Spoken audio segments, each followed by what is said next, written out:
As he said, my name is Lindsay Kale. I work for CChem Laboratories, and I run our product support department there. So my interest is in providing you guys with some information related to the hobby. I do work for a manufacturer that makes chemicals for this hobby, but we also are a manufacturer who's interested in discovering ways to help us be more successful. So the purpose of this presentation is we're really going to talk a little bit about strontium and its general.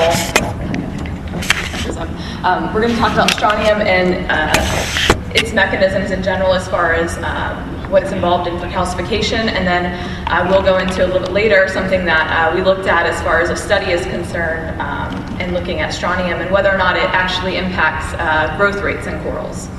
So with that said, I want to start just by kind of talking about what strontium is. So anybody who doesn't know or hasn't heard of strontium, if you haven't been in the hobby for too long, you may not be too familiar with the name. But strontium is a chemical element. It's actually an alkali earth metal, meaning that it's making it actually quite reactive and not found in the free form of strontium. So it's not elemental strontium in nature because of its reactivity. And we'll go into that in a little bit of detail in just a second. Strontium comprises about 0.025% of the Earth's crust. It's also found at 8 ppm, about 8 ppm in natural seawater, making it the 5th most abundant cation. And we do know that strontium is found in coral skeletons. So let's take a look really quick at the chemical and physical properties of strontium. It's a divalent cation. Very similar to that of calcium, and actually because of its similarity in chemical nature, it reacts very similarly to calcium. They're in the same column on the periodic table along with magnesium as well, so you'll see a lot of general similarities between them, between those three elements. Strontium is slightly larger than calcium as a molecule. And in nature, we find it in two forms primarily, which is celestite, strontium sulfate, and strontianite, which is strontium carbonate.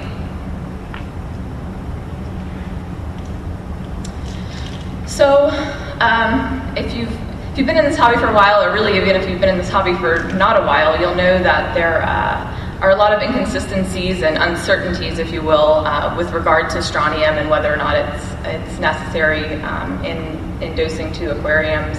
A lot of debate out there, not a whole lot of definitive answers, unfortunately.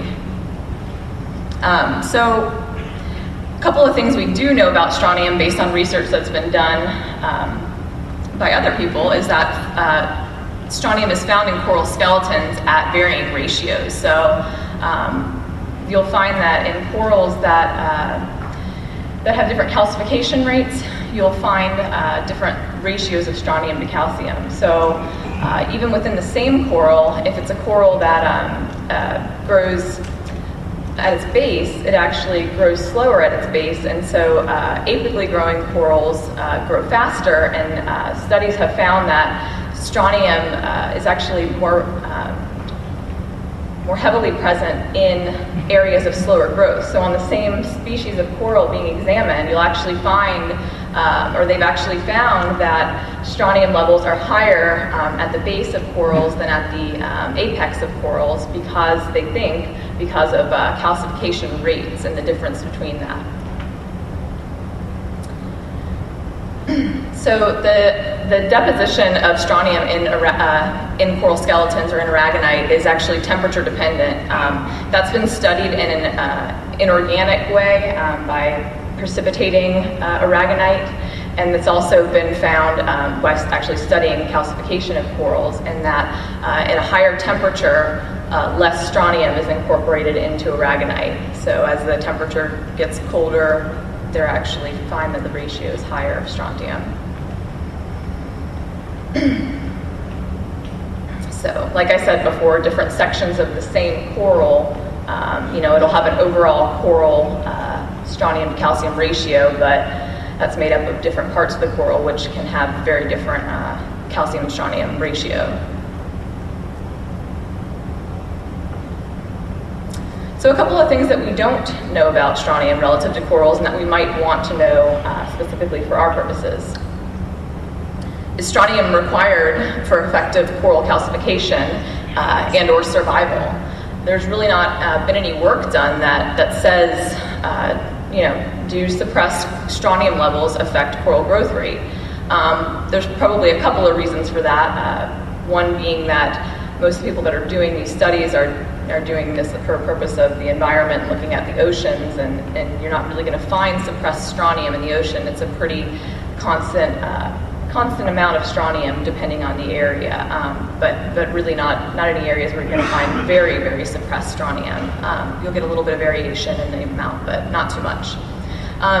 The other thing is that we don't know really whether or not in an aquarium you end up with suppressed strontium, and to what degree do you suppress strontium in keeping a closed box system. So taking that into account, it's probably something that just has been pushed to the side, as we don't really know, whether or not doing something like this would be beneficial in the end anyway. Another thing we don't know, and nobody knows, is the exact mechanism by which strontium is incorporated into the skeletal aragonite. Most of the mechanisms with coral calcification are not well understood, at least the biological mechanisms. We have a general idea of how corals calcify, but there's no information saying one way or another this is exactly what happens as corals bring in strontium or bring in magnesium.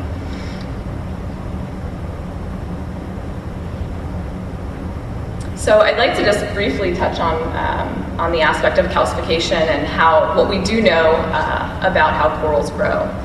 So as I said, the calcification is the term used to talk about coral growth. And there's some proposed models out there. This one that I'm going to talk about involves both active and passive transport mechanisms. So the process of a coral growing involves a couple of things. First, the diffusion of ions from seawater into the colenteron happens. So that's basically a passive mechanism. There's no energy involved in doing that. It's just the movement of ions into certain spaces within the corals. So your calcium and your magnesium and your strontium and your carbonates, they can come into this area by the process of diffusion, not requiring energy. The next thing that happens is that protons are pumped from the calcifying fluid, which is where the actual calcification or the deposition of aragonite occurs in corals. So protons will be pumped from the calcifying fluid in exchange for ions from the colenteron. So that's an active type of transport. So the area where the growth actually happens, where the deposition of the aragonite happens, they're going to pump protons, or you think about it as H+ ion, out of that in exchange for the calcium. So they actually have to use energy, or ATP, to bring in calcium and magnesium and strontium into that area. Those protons that are pumped react with bicarbonate, releasing CO2 for the zooxanthellae to use.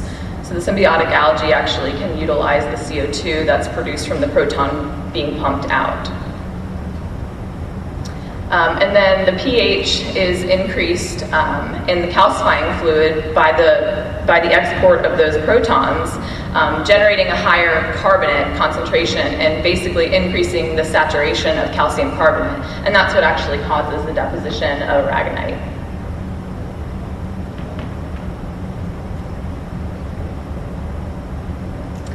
So, wanted to look at, really had my own personal interest in strontium because I was fascinated by the fact that so many things have been well studied in corals, and in our hobby we've really taken a lot of measures to look at certain things, and I found it interesting really that this was one of the aspects that really was really not looked at very well, and I know that's been acknowledged, the fact that we don't know anything about it, but I kind of always thought to myself, I wonder why we don't, I wonder why no one's done anything with this. So we decided that we wanted to take a look at it and see if we could determine whether or not strontium needed to be dosed, needed to be supplemented to a reef aquarium in order to help,